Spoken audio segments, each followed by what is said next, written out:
In Nicaragua, the president of the Supreme Electoral Council presented the results of Sunday's municipal polls.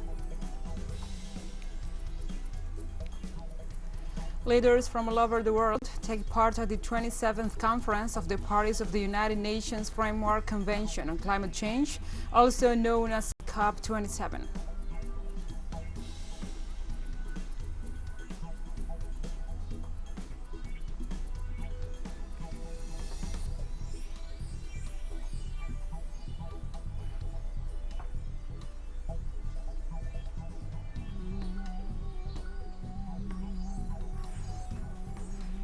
In Spain, doctors covering out-of-hospital emergencies in the community of Madrid go on indefinite strike.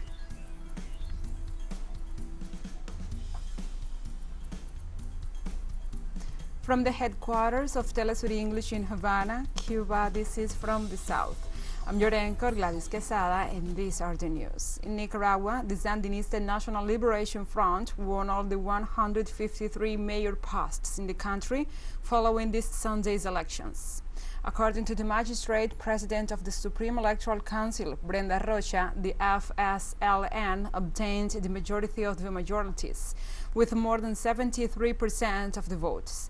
Likewise, the magistrate detailed that the Constitutionalist Liberal Party was positioned in second place, with 12.64% of the votes. She further specified that with 3,692,733 registered in the electoral roll, the total participation of votes closed with 57.09%.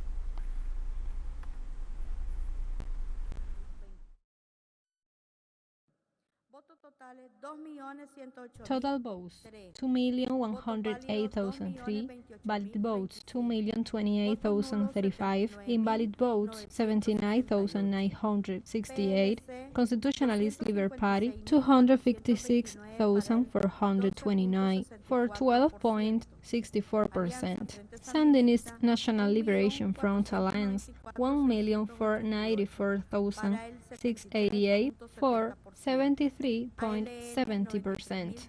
Nicaraguan Liberal Alliance 93,203 votes, for 4.60%.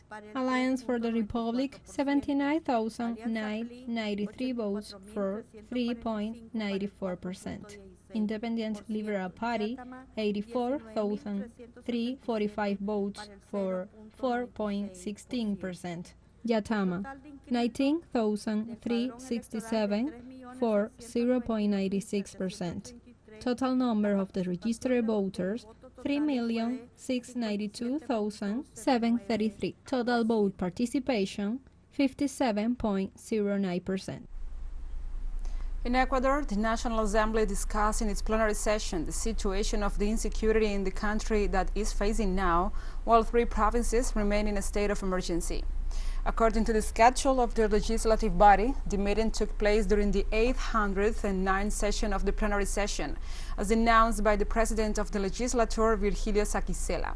The meeting came 6 days after the government of President Guillermo Lasso issued a state of emergency in 3 provinces of Guayaquil and Esmeraldas, and later was extended to Santo Domingo de los Táchilas. A few days ago, the president of the National Assembly participated in the Council of Public and State Security, along with the head of state, as well as the commanders of the National Police and Armed Forces, among others.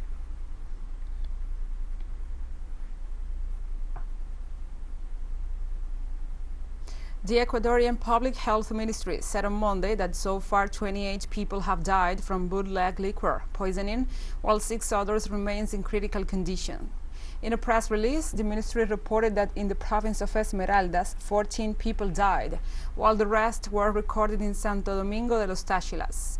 The institution also said that the number of people suffering from methyl alcohol intoxication reached 85, and all of them have been treated in public health facilities. Authorities stated they continue to monitor and investigate the cases of max intoxication around the country.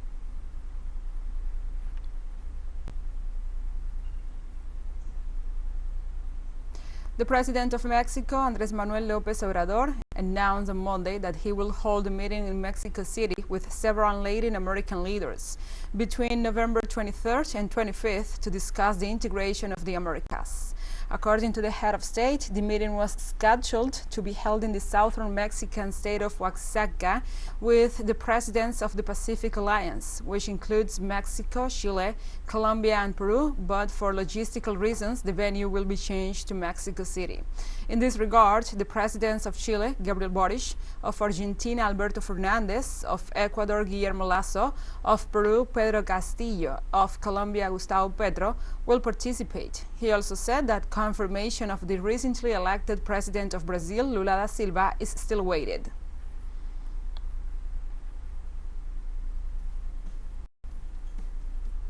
We'll take a short break now, but first, remember you can follow us on our TikTok account at TeleSUR English, in which you will be able to see news in different formats, news updates, and more.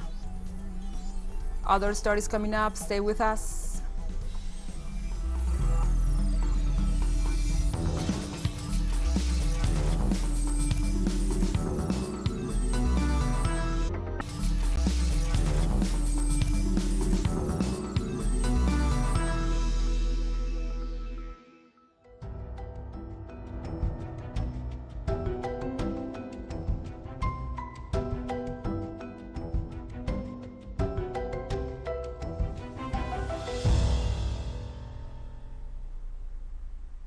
Welcome back to From the South.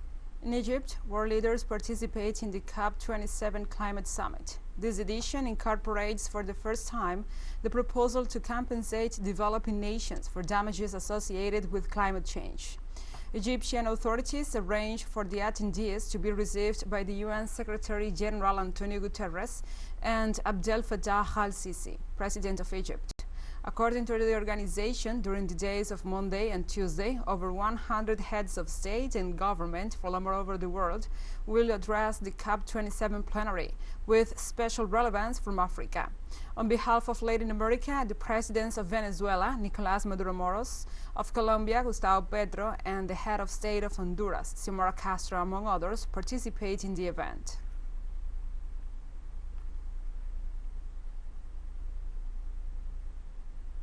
Venezuelan President Nicolás Maduro Moros and his Algerian counterpart Abdelmajid Tebboune met during the COP27 summit. The two presidents exchanged a few words of encouragement. The Venezuelan president greeted his counterpart, congratulating him and assuring to see him committed, to which his Algerian counterpart replied that there is no other way. Both presidents also expressed the possibility of a bilateral meeting in Venezuela and assured that they will keep in touch to coordinate such a meeting.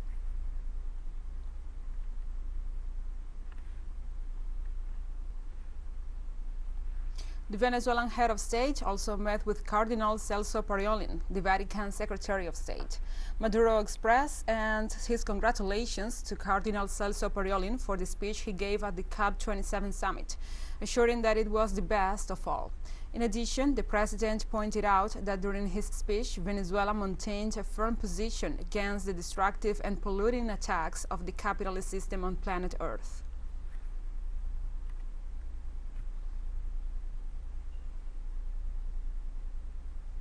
Kenyan President William Ruto, during his speech at COP27, alluded to the need to move from discussions to action to stop the destruction of the planet. The lengthy discussions at COPs, with its stalling, delaying tactics and procrastination that have hampered implementation and delivery, is simply cruel and unjust. We cannot afford to spend more time skirting around the real issues, and we must break out of the open-ended, process-focused discussions we are trapped in. Further delay will make us busy spectators as calamity wipes out lives and livelihoods. The Kenyan president also recalled the difficult weather conditions in many African nations and called for taking advantage of Africa's potential to drive change. Africa contributes less than 3% of the pollution responsible for climate change, but is most severely impacted by the ensuing crisis, Africa. And it is therefore only fair and proper that this conference takes necessary measures to recognize Africa's special needs and circumstances under the Paris Agreement, in line with the Convention and relevant decisions adopted by previous COPs. Beyond the overdue, legitimate, and priority concerns of resilience, mitigation, loss and damage, Africa offers unique potential to play an indispensable positive role in the planet's climate change future. Archbishop Christosomos II, the outspoken leader of Cyprus Greek Orthodox Christian Church, whose forays into the country's complex politics and finances fired up supporters and detractors alike, died on Monday at 81 years old.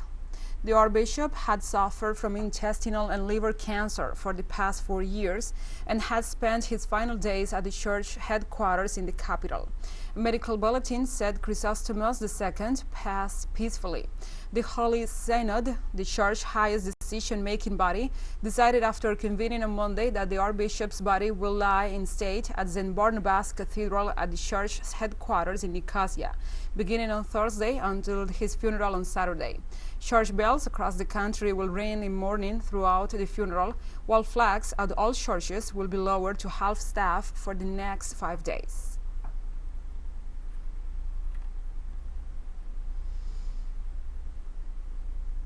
In Italy, migrants and social organizations protest against the government's decree preventing the arrival of asylum seekers. The right-wing government of Giorgia Meloni, for more than 10 days, has maintained a closure of ports to NGO ships, which rescue people coming from North Africa. In this context, different organizations and more than 1,000 migrants on board at 4 ships that were left adrift after being denied landing in Italian ports protested against the government's measure. Protesters denounced the conditions of overcrowding, unhealthiness, and psychological stress after almost 2 weeks adrift.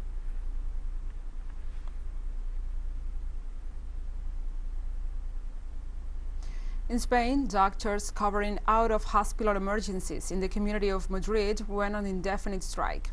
The Association of Doctors and Graduates of Madrid said the measure is intended to denounce the out-of-hospital emergency plan put in place to try to provide service in 78 new emergency centers without sufficient staff.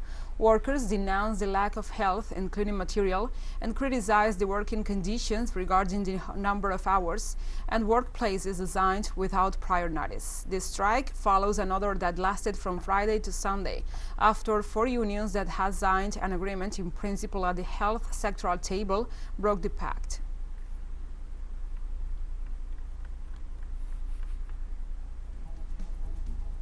And we have more news coming up after a final short break, so stay with us.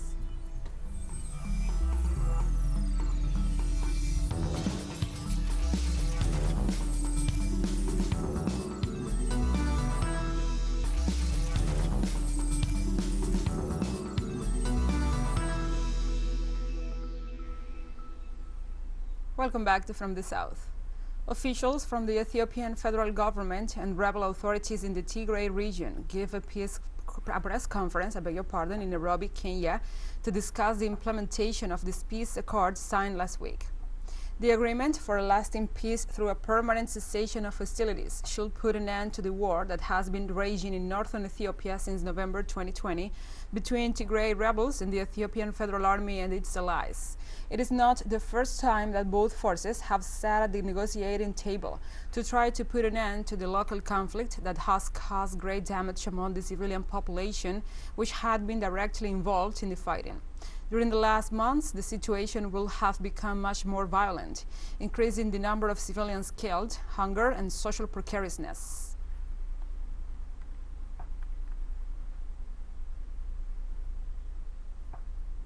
The Prime Minister actually summoned regional presidents, ministers, political leaders, so that they will all embrace and do their best now to reach out to the people in Tigray and also to embrace the peace process and give comfort for everybody until the social transitional justice would begin the healing process would begin, accountability process would kick in. But what's most important is to reach out to the people to supply food and medicine.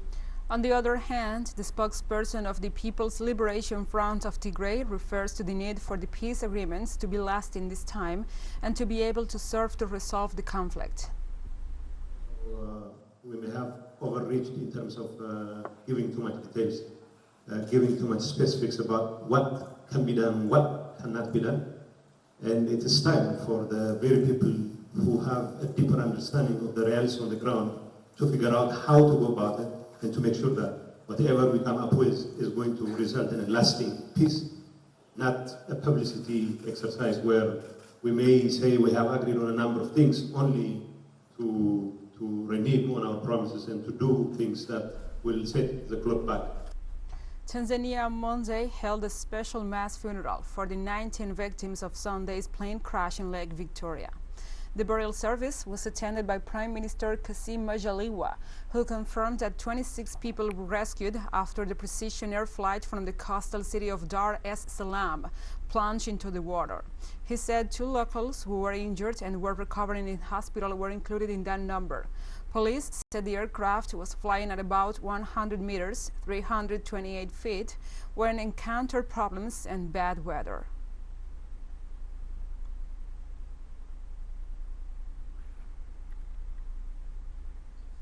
Hundreds of young Congolese volunteered to join the army to fight the M23 March 23 movement, the rebels who are making increasing advances in the Eastern Democratic Republic of Congo. In Goma, northern Kivu, young men and women attend recruitment drives in the hope of getting the chance to be trained at the military academy and defend their country. Army officials said more than 3,000 applicants aged between 18 and 30 are registered across the province, in part as a response to a message to the nation by President Felix Tshisekedi, calling on young people to enlist in the army to fight the M23 rebels.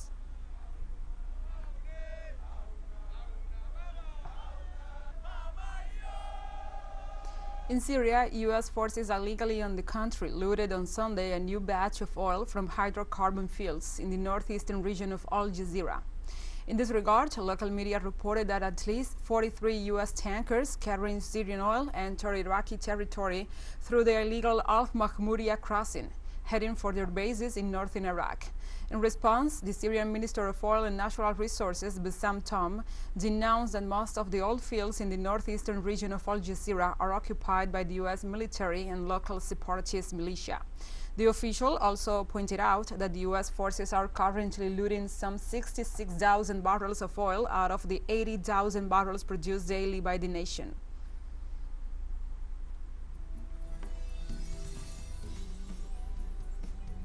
And we have come to the end of this news brief. But remember, you can find these and many other stories on our website at telesurenglish.net.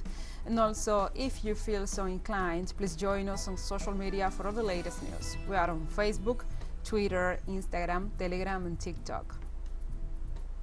For TeleSUR English, I'm Gladys Quesada. Thank you for watching.